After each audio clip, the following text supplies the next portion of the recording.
right, let's see we on. Check one, check one. Check two, check two.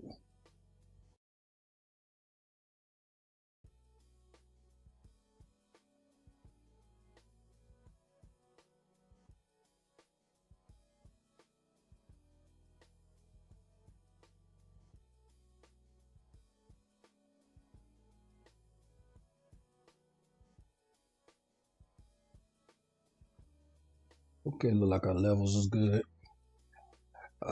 We'll go ahead and jump into it. Get some water right here. Gotta make sure these levels is right, you know.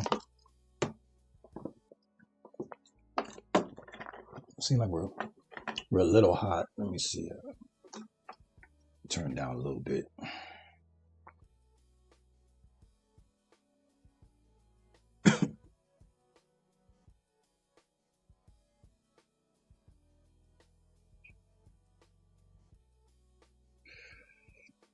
All right, let's do it. Welcome, welcome, welcome to the Common Sense Philosophy channel. Oh man, today's video, we're going to talk about people in their businesses. Because this is a live, I like to kind of talk about stuff I already did a video about.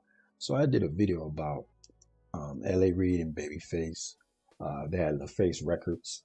And L.A. Reid said his main thing was, do not sell your business. He wished he didn't sell his business. And I thought that was very interesting. Because a lot of time you hear, yeah, start your business, but sell it. They always tell you to sell it, and I hear him say, nah, you gotta keep it. I thought that was interesting. And hold on, what's this?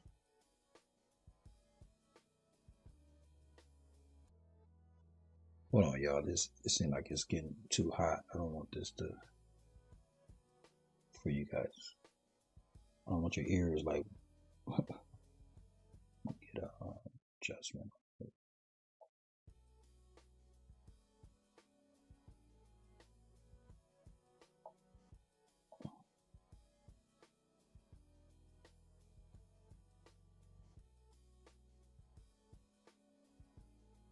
Where'd that go?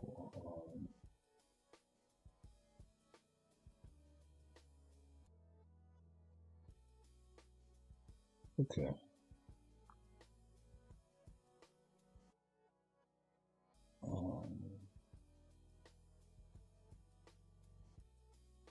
See, let me make sure we're still streaming, because I might have knocked myself up here a little bit.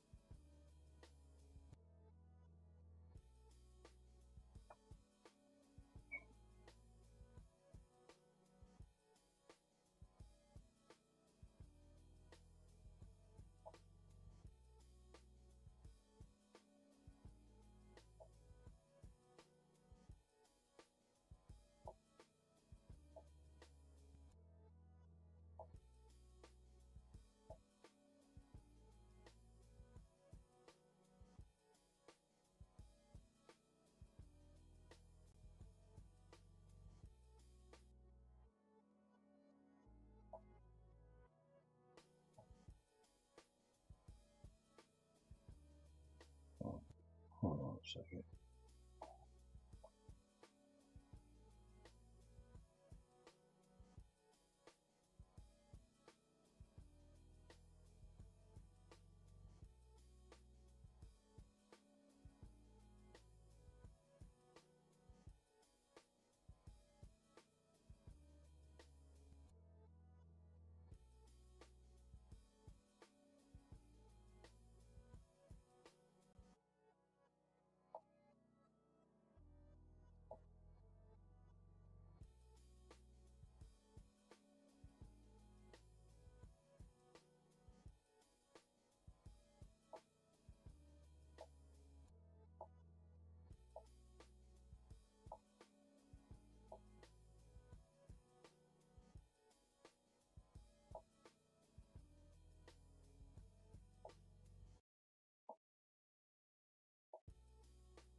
Okay.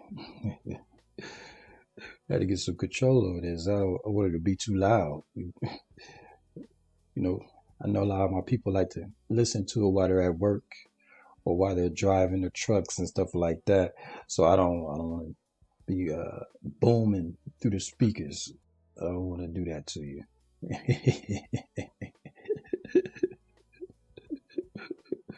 So okay, um, back to what I was saying. I did a video uh, about L.A. Reid and Babyface. Their company is called The Face Records, and I had spoke about what L.A. Reid had spoke about is that one of his regrets was selling his business. He wished he didn't sell The Face Records, and I thought that was very interesting for the fact that most of the times when people talk about businesses, they say build them up and sell them. That's usually the thing that they'll say. So I thought that was real interesting to hear from a different outlook of like, nah, you don't want to do it like that. So I want to get deeper into that though, about that particular conversation and also just business in general. Um, the first thing, let's just start with that, and I guess I'll go back to them. In business in general, they say most businesses fail in the first 2 years. And the reason is, I mean, I guess there could be a plethora of reasons, but some of the ones we can speak about today is finance. If you don't have the finance, then how are you going to continue to do it? If you don't know how to get money from banks or investors, because a lot of times people say just use your own money, but the problem is that you could run out because you're trying to also take care of your day-to-day life. If you got children, you got mortgages, rent, you're opening, most people open up businesses because they're trying to take themselves to the next level and have more income. So, but what happens is a lot of times when we open businesses, most people, they're taking from their income and putting it in. So if your income is already not enough or barely enough, you're in a lot of trouble immediately. If you have a little more than what you need, then you're eating all that. If you're just 20% more than usually that thing you need, you're gonna throw a lot of that into the business. So that's where you have to learn about credit and business credit and things of that such, because a lot of times we're not taught that it's a difference between personal credit and business credit. Business credit is way more lenient, where personal credit, they just crash you out.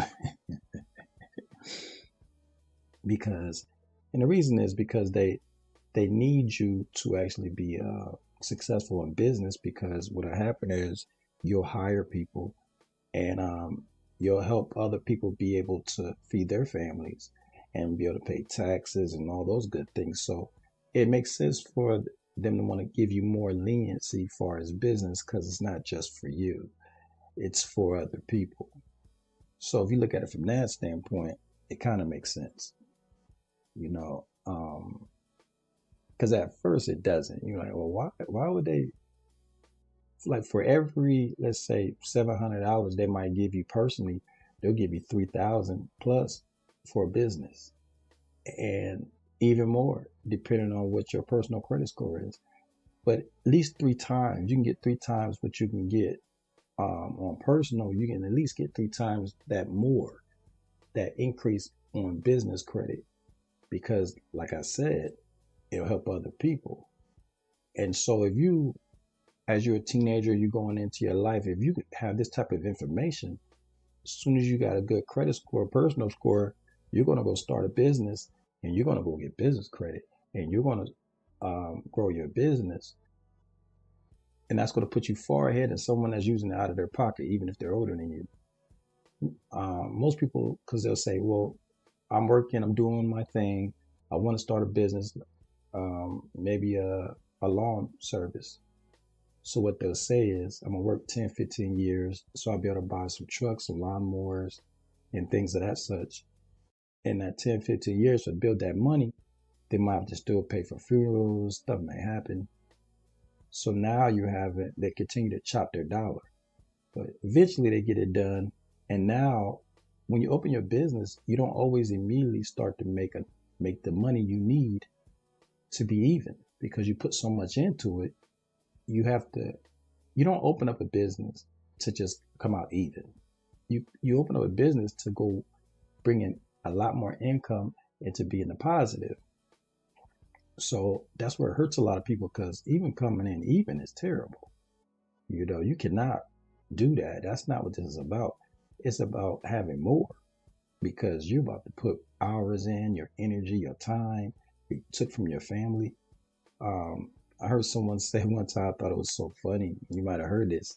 They said, I gave up my 9 to 5 to work 24/7.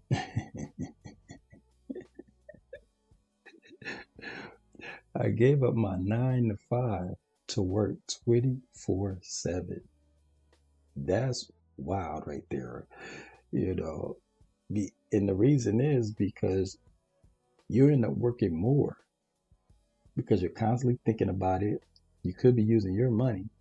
If it is bank money, you still got to pay it back. If it's investors, they better work off for it, especially using family as investors. I would tell anybody you might not want to do that unless you have a family member that understands business or they're just lenient with you. But family investors are the worst because you have to see them on non-business hours. See, if you get an investor or someone that's not family, you only talk to them during business hours and you're able to explain it to them through business. But when you have investors that's family, you want to see them at the cookout. And if you ain't getting their money back right, you looking crazy. And it could all just be business.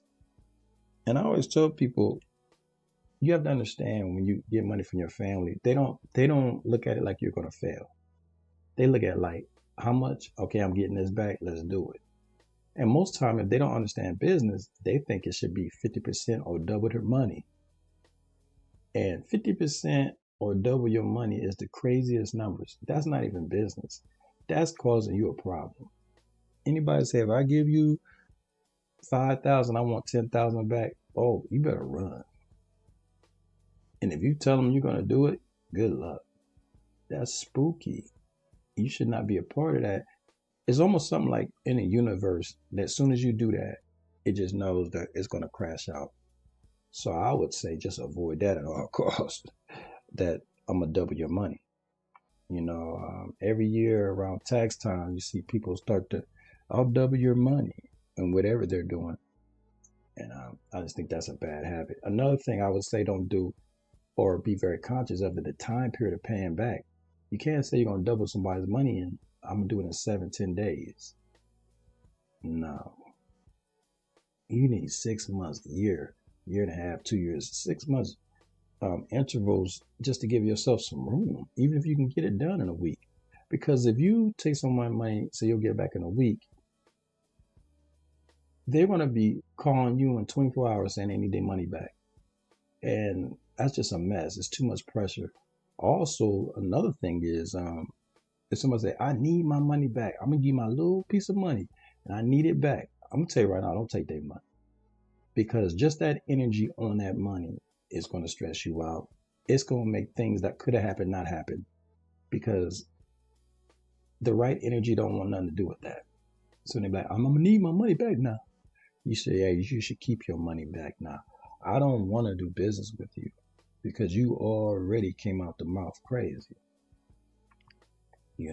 So I would avoid that at all costs. And what it would take to actually be successful, you see what I'm saying? It's going to already take different things. So you just take that. Now let's go over here and look at L.A. Reid. L.A. Reid and Babyface, I believe, are from Ohio. They were in a band together.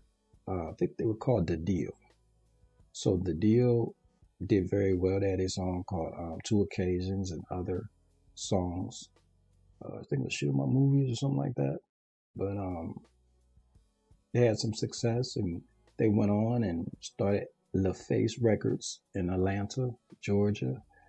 Um, while they were down there, they signed a lot of great acts. That's another thing. Like they did a very good job of signing acts. So I'm not surprised that they went on and had success, even bigger success, because they sound like Outkast, Tony Braxton, Usher, um, Goody Mob. Ooh, it's just there's so many, and they were all hits. Karen White, I believe. I know they worked with her. And then they went on to work with artists like Bobby Brown and the Tenoroni song and all that. So all this success came to them. But as far as their business, though, they signed artists, they did well. And right then they had something and they were growing it. And while they were growing it, other bigger businesses want to come in and do business with them and attach themselves with them.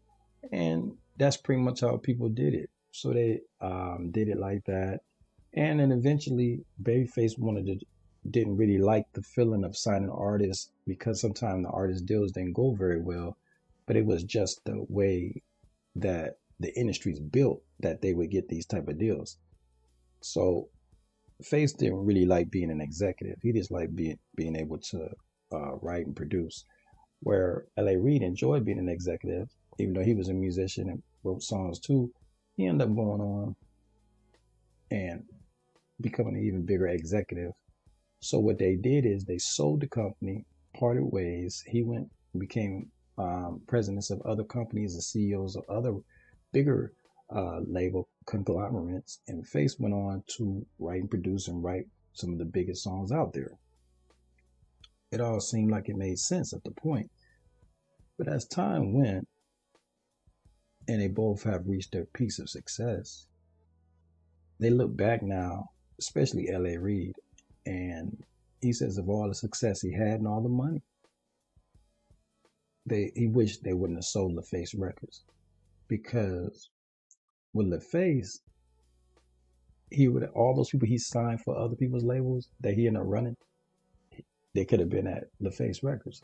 Number two, he would have still owned all the stuff he did. See, a lot of stuff he did was let go in all these sales. So he don't have that ownership like he would have.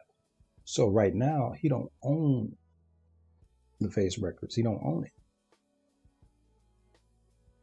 Even though he worked with all these artists and at these bigger companies, he don't own those companies and he don't own his company. And that was his problem, because he was like, oh, I don't own my company. So his thing was, don't sell your business. Now, in that mind state, it's okay to sell a business if you're ready. If you got the right markup, everything's where it's supposed to be, and you're done. I don't think, well, clearly the Babyface and L.A. Reid wasn't done, because they went on to do bigger and better things, still in the same vein of what they were doing, because that's all they knew. But in reality, they should have held their business until they were done. Even they could have still worked at other places, but they could have had their boutique label. That's all I'm saying. It would be like having your own little ice cream stand in your city. That the people that live there know about it. It's not national. It's not a national chain, but they know about it. And some people outside that area, it starts to grow a little bit. People start talking about it, and let's say a bigger ice cream place like Dairy Queen come to you and say, hey, you're doing such a great job here. Why don't you come and be a president or the CEO of Dairy Queen and run Dairy Queen for us? Well, okay, go run Dairy Queen, but keep your business under your hand. And if you hire, just like they came and hired you to come run their company and take it to the next level, you go hire somebody to take over your company and run it at the level it's at. Now, that sounds simple now probably to him, because we look, say it's 2020 when you look back, but that's what he should have did. He should have just hired somebody to run his company while he went and ran this one. That's it. And he was still on his company, Still could have ran those companies, because that has to come to an end, because that's not your company. And he always would have had his. And that's how we have to start looking at our businesses. Build them, keep them. They always say, sell them, sell them. I do hear a lot of people say, sell your businesses and go start a new one from scratch. And I'm like, listen, that only makes sense, I guess, if it makes sense. But if it don't force it. And if you like to, like I said, sell ice cream, why sell it? It's yours. You can always go there and enjoy it. I'm just saying. I just don't. I think that's where it gets twisted. But if it's something you don't really enjoy, sell it. You did, or you just bought it for profit, sell it. But if you have any type of ties to it, you really enjoy it, then there's nothing wrong with keeping it. Because I hear some people too say, "Oh, never love a business. It can't love you back. It's soulless. It's this.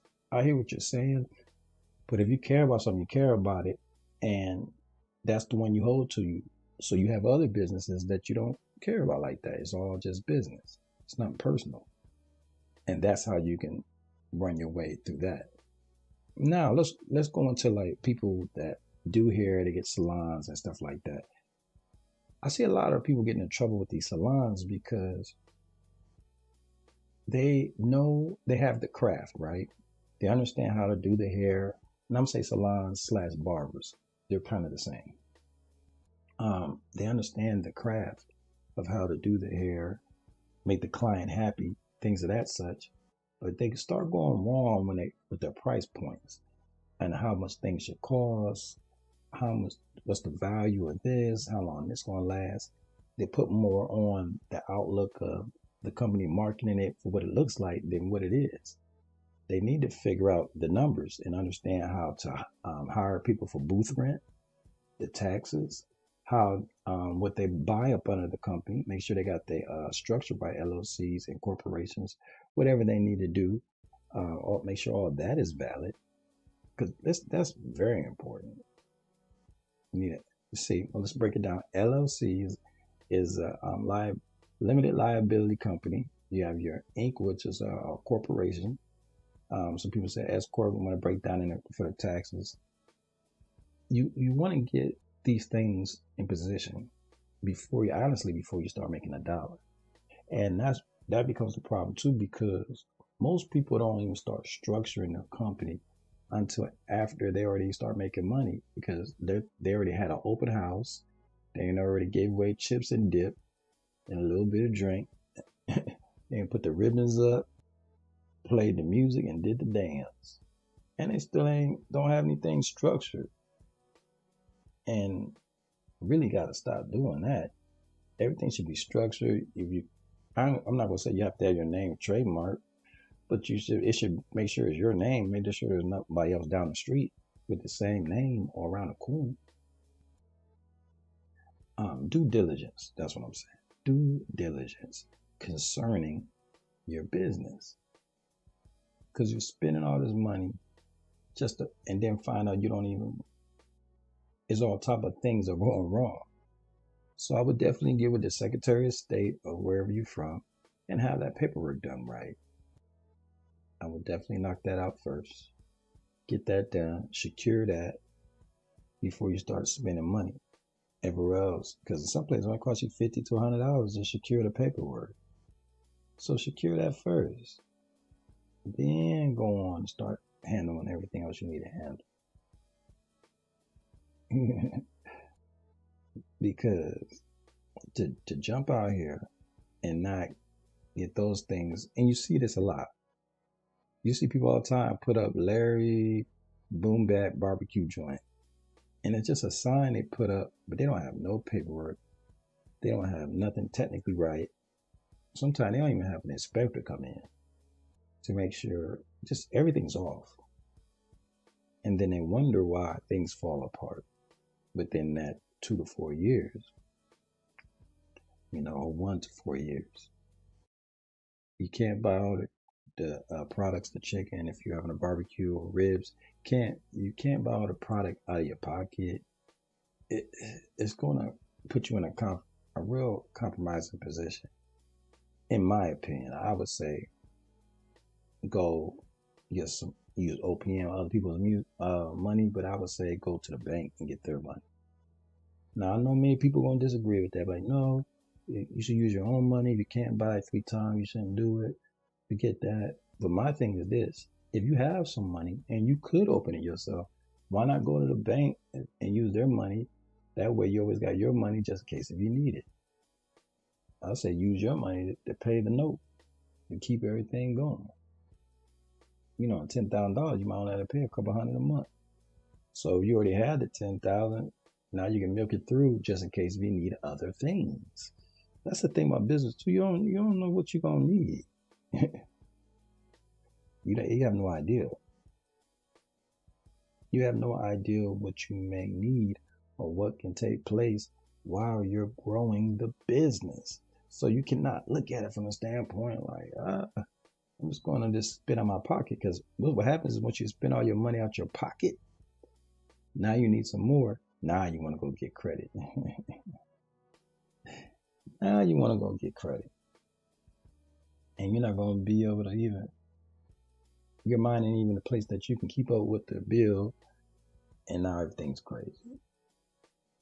That's all I'm saying. You have to think this out. You have to be concerned with the things of business and your life. You know? So, we talked about L.A. Reid. We talked about the general things of business, which we'll keep talking about as this conversation goes. But I want to speak on now another guy in the music industry. His name is Dame Dash. And just like L.A. Reid and Babyface had a partnership, Dame Dash had a partnership with a guy called Sean Carter, better known as Jay-Z. And they worked together very well at some point in their career. They started a company called Roc-A-Fella, and it went very well. Then at some point they separated. Roc-A-Fella, I guess, was sold, but eventually, I guess, Sean Carter, Jay-Z got it back, and then they got down into even back and forth about Rocawear, which was a clothing line, and that Jay-Z's first record that he put out was called Reasonable Doubt, and that was independent before the full deal for Roc-A-Fella. So even though everything else was moved around, that was still there, the Reasonable Doubt first album that they put out independently under just them and maybe a distributor. So that was the last thing they had to divvy down to see how they could work that out. And now that's all done. I get to the point I want to talk about is Dame Dash seemed like a great businessman when a lot of this was going on. It looked like he knew what he was doing. It'd be hard to find someone to say they didn't think Dame knew what he was doing on some level. Some level. But as many know at this point, he made a bad decision somewhere because it all kind of went wrong. And I heard him say anybody with $150 million loan, bank loan, is not a boss because they owe somebody $150 million.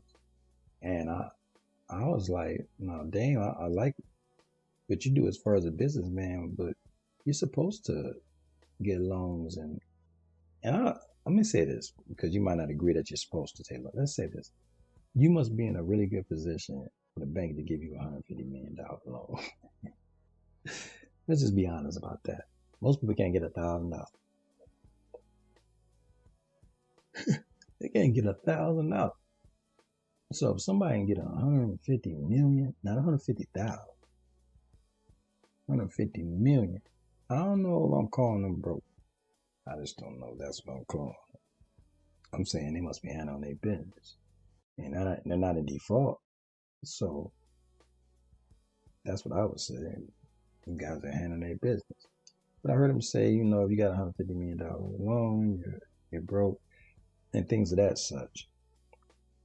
And then as time passed, you see that there was an auction and some of his stuff was auctioned. I don't know if it's true. Allegedly, it was sold. His company and some of his films were sold for an amount.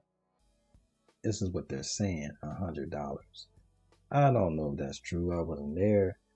I don't have any paperwork on it. But I'll say this: whatever it was sold for was a low price, and that's his side. And I look over at Sean Carter, aka Jay-Z, and he just basically his company Roc Nation just did the Super Bowl halftime show, which was successful. No matter how you feel about it, it was successful. A lot of money was brought in. It was very lucrative. Remember, because a short commercial during the Super Bowl is $1 million. So if that's the case, $1 million or more. So if that's the case, if you got control of the Super Bowl halftime, that's run at least 13 minutes plus. I'm going to say you're respected. So in that note, you take Sean Carter, aka Jay-Z, which is married to Beyonce, and they're successful over there what they're doing. And then you take Dame Dash on this side, saying that they're not successful, but he's successful. I think we kind of can see who might be doing a little better, at least financially. Opinion is opinion, but when you can look at the paperwork and see, I'm gonna go ahead and say he might be in a better position. And that's just, and I'm saying that not to take anything from Dame Dash. I'm just saying two things here. One, business can be built and they can be done very fast. Two, I do think you need to go to the bank and get some money. I think it'll put you in a better position, even if you don't have to spend it. And say, I don't need it. Okay. It's good to have just in case. Just in case something comes up and you need to pull on that line of money, you can reach over there and get it. That's how you gotta look at it. Just in case you can go pick it up. Because think about this. How L.A. Reid said, don't sell your business because that's yours. Everywhere else you just got a job. No matter how much money you make, it's a job. That means they can hire you, they can fire you. Right? So you look at people, you've seen let's say musical artists. They can be doing very well. Like there was an artist named DaBaby, and he was doing very well. I think he was born in Cleveland, Ohio, moved to South Carolina, and he was doing very, very well. And he made a comment about some people. People heard it, they didn't like it, and it changed his whole career. His whole career changed instantly. Nobody liked it. Couldn't get nothing going. People don't want to hear his music. So now his business is in trouble because his music is the business. So now everything is done. It's all crazy, and that's my point. And I believe that's L.A. Reid's point. If you have something that's successful, you might want to keep it because you might have to come back to it. If you sell it, you got to work for somebody else. And as you work for somebody else, they can always fire you. And that's a lot for the mind. That's a lot to really have to think about. I also was thinking to the truck driver thing. A lot of people check me out when these lives and just driving along. So, and come into the chat, let me know if you got any questions. Leave a comment if you hear this on a playback. But I wonder how truck drivers feel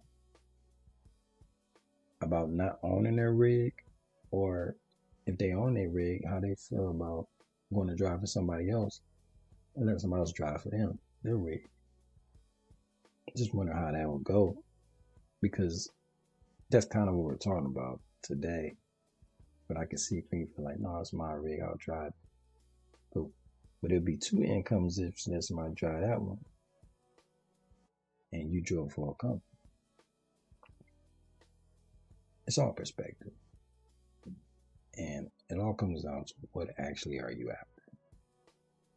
What position are you in? What makes sense for you? Because if it makes sense for you, then you should do it.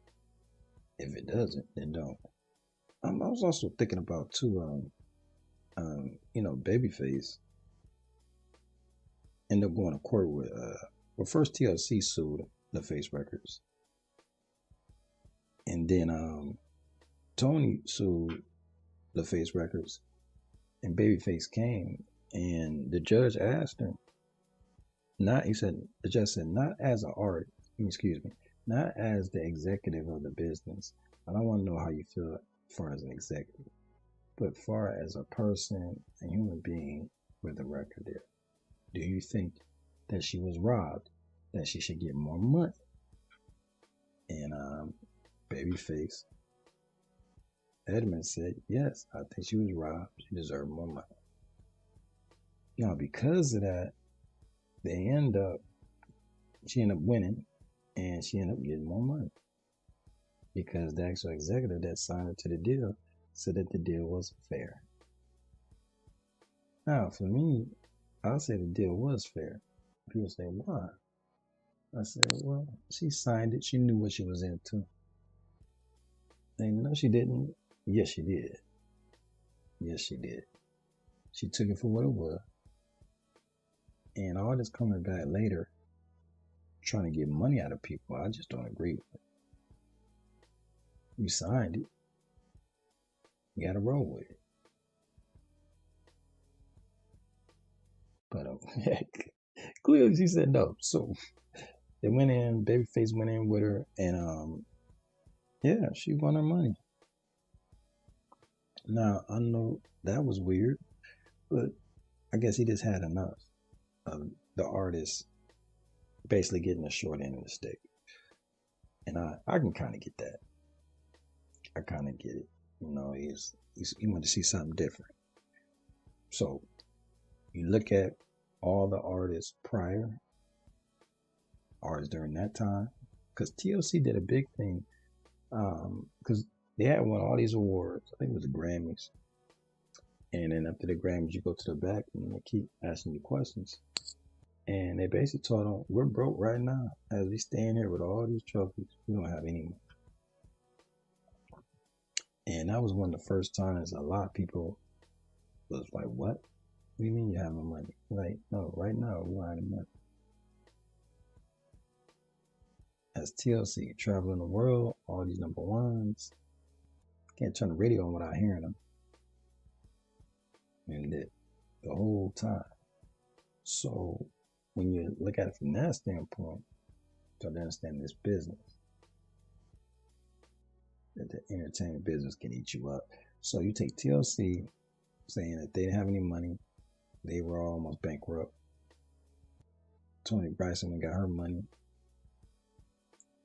later in life.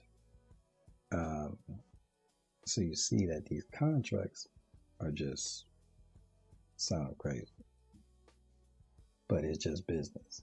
So what you gotta look at, this what you gotta do though. You gotta look at it from this standpoint though. Like, what about if it was your business? Think about it. If it was your business, how would you do it?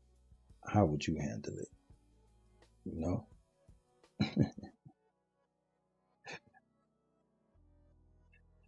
How would you handle it?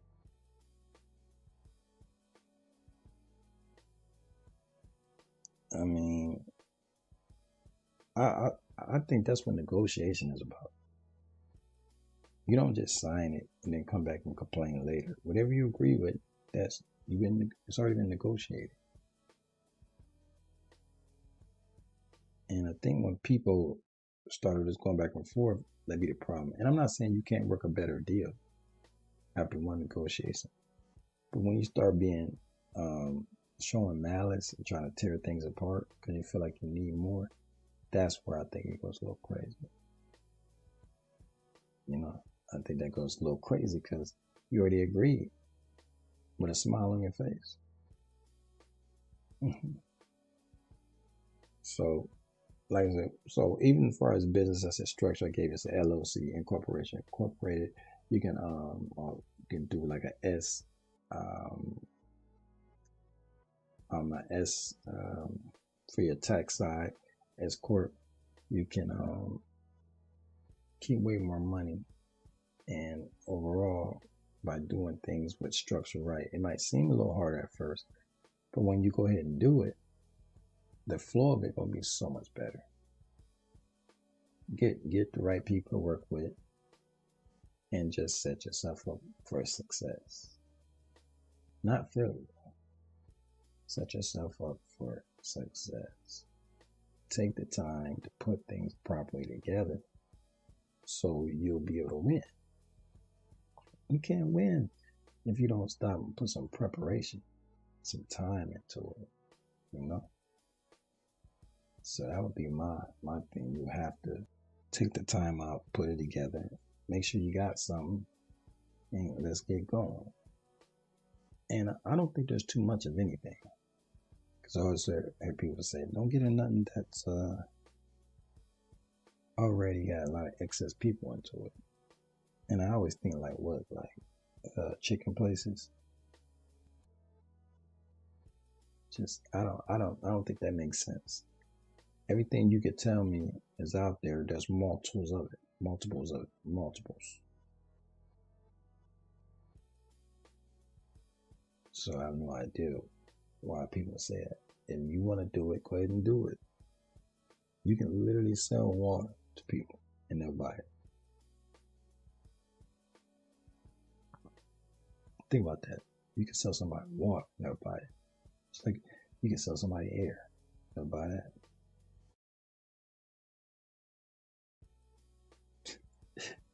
Think about that. Somebody can sell water, people buy it. They can sell air, people buy it. You structure your company properly. Make sure everything is sold, so that way, if you have success, you get the money. Make sure you get the money. Make sure it's going your way, to your pocket, to your bank account. You don't want to find out down the road all your money is in somebody else's pocket. You do all the work, and somebody come right in, take the business. No. 1,000 times no. You don't want to do it like that. You want to set things up so it works for you. Whatever structure you desire, you should do it. Don't let nobody tell you what you got. It's very odd if you think about it to do it like that. Or if you do decide to sell, make sure it makes sense to you. Because it's you that's going to have to deal with it. Right? It's going to be somebody else, it's going to be you. So I would say you take the time out to make sure everything is up on par, going the way you want it to go. So that way you can enjoy your stuff. That's what I believe. I really believe that. Because, and it's the thing, I've seen businesses do well, and I've seen them fail. I've seen a lot of business fail with people that I thought that, now I know, I believe they were smart. I believe they were smart. It's just, they did the best with the information that they had. You know, now you get into the internet, you can basically put anything into that search and it'll tell you something. So you got to take that information. You can't be a person that has information and now you don't want to use it because you're like, well, I never had it before, so I don't need to use it. That doesn't make any sense. It just doesn't. It just doesn't make any sense when people say that. Well, I didn't need it before, so what I need it for now? That was then, this is now. You should try something out. As far as different structures and putting together businesses and knowing what investors you want to use, if you want to use the banks. What is the plan? You gotta have some type of plan. We just jump out here, start doing stuff. And they say, your money just coming out your pocket.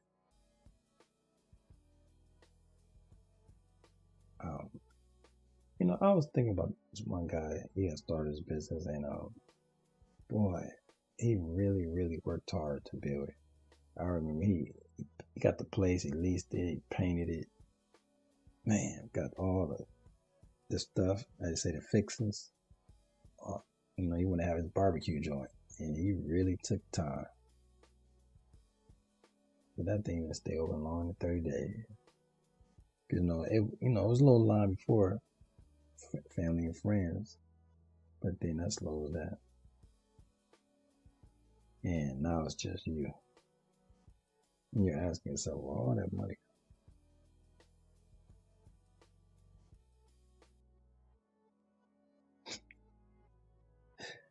I remember his face when everything fell apart, and I'm not laughing at him, but I just remember.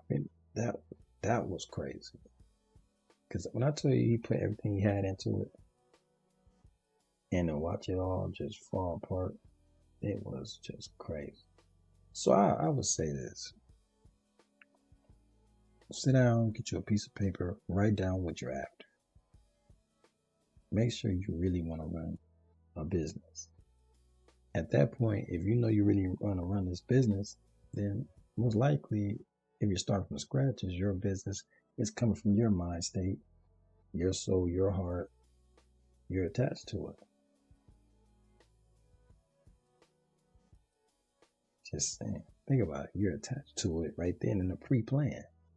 So before we get all over here and have success, maybe, you're attached. So why not keep it?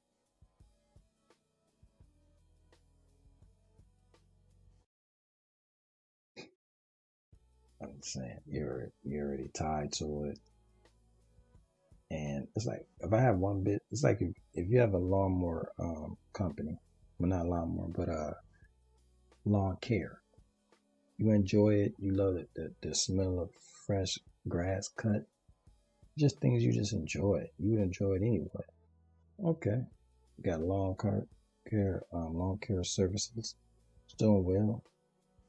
You buy another one to help other lawnmower. She out. You do vice versa. At some point, you're gonna come up with an idea to do something else. Well, you don't have to sell your lawnmower kit. You can keep it and put money up for the next one, if that's what you want to do. Or you can buy a business that's already going. What that call? It's like this is a business acquisition. You go and you can do a merger. There's all different ways of doing business. You just gotta figure out what you want to do. How do you want to handle it? What's your outlook? Because if you're a business owner, you have to know some of the things ain't always be easy. But if you really want to be successful, you're gonna have to put the time in. How they say, talk when nobody's listening. You still gotta do it to the best of your ability. Because people will start listening to you. Just because you're being consistent. You're putting that time in.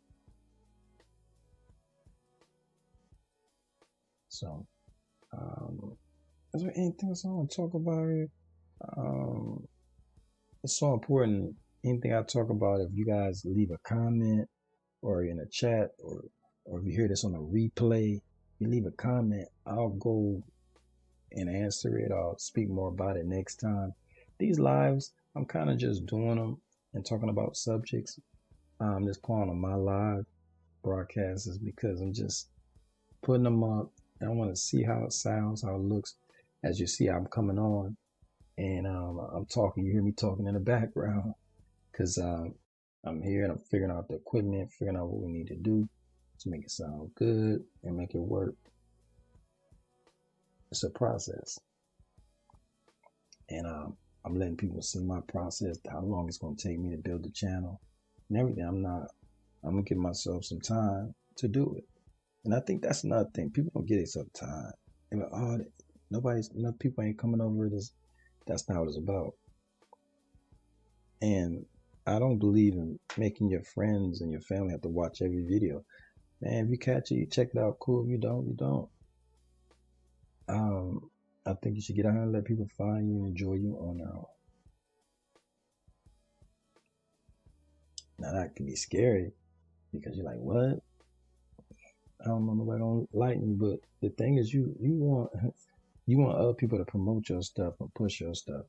Man, why don't you just get good at the craft? If you do that, you're gonna put yourself in position. Now, that's what I'm here to prove. By just being consistent, doing the videos, and then doing some lives, I think everything's gonna do what it's supposed to do. And if it don't, then just how you look at it. Hey, I'm still gonna learn something. I've already learned a lot. Already being able to get on here and be able to speak to y'all, and y'all can hear me, and people are talking back to me and telling me what I need to do. I think I've already learned something.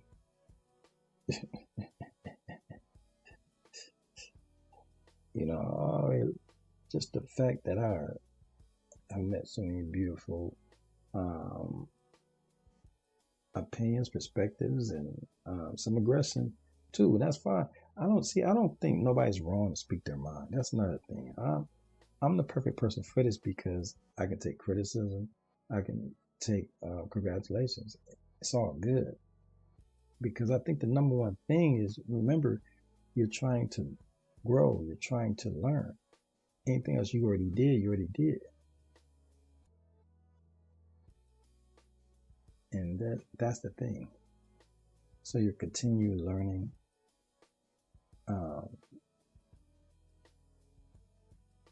what's best and what's the best way to handle things. That's what I would say. Because you're constantly learning what's the best way to handle things to be successful in your business. Make sure you have purpose. Make sure that you continue no matter what happens. You continue to do what you do. Because if you do that, somebody gonna catch up with you. Somebody gonna hear and like, I like the way that sounds.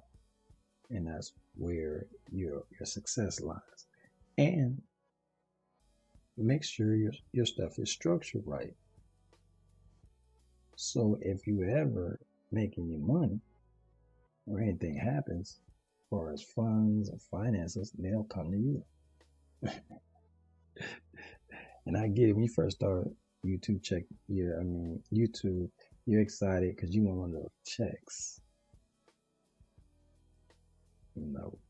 But I would say, because that's what I would say to people before, like, once you start your YouTube channel, put something together, they're like, man, I don't have the time, or I don't know, this, all right. And I say, you know what, let me go ahead and do it. Because you got one extreme of people that's on YouTube saying they're making a lot of money, yeah, there's other side saying there's no money in it. So at some point we gotta figure out where the truth is and where it lies. And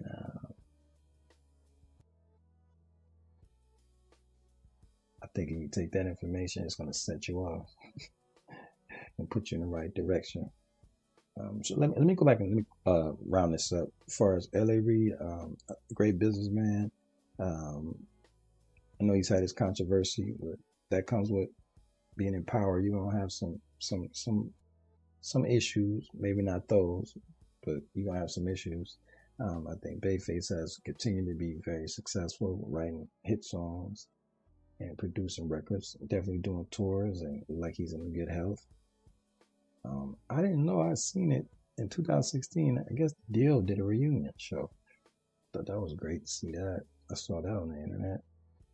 And so these guys have continued success. So I'll say if guys like that has continued their success and been very successful, and he's saying don't sell your business, I think that's deep.